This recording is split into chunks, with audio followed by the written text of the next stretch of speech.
மறுபிறவி வேணாம் அப்படின்னு நினைக்கிறவங்க உண்மையிலே நீங்கள் அப்படி நினச்சிட்டிங்க. சரி இந்த பிறவியில் இன்னொரு பிறவியோட தொடர்ச்சியாக ஒரு சில விஷயம் நடக்கக்கூடாதுன்னு நினச்சிட்டிங்கன்னா, நீங்கள் செய்யக்கூடிய முக்கியமான விஷயம் சனீஸ்வர பகவானுக்கு காலையில் எழுந்தவுடனே சாதம் வைக்கணும்.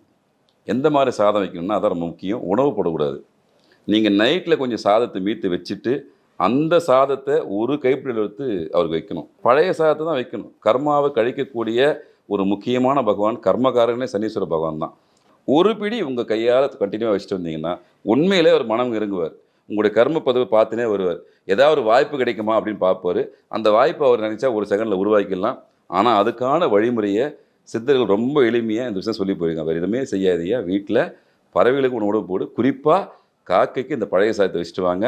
அவருடைய தாக்கம் உங்கள் வாழ்க்கையிலே கண்கூடாக நீங்கள் பார்க்கலாம். ரொம்ப தெளிவாக சொல்லியிருக்காங்க. பிறவா நிலை வேண்டும் யாரெல்லாம் நினைக்கிறீங்களோ அவங்க இந்த ஒரு பிடி சாதம் உங்கள் வாழ்க்கையை நிச்சயமாக மாற்றும்.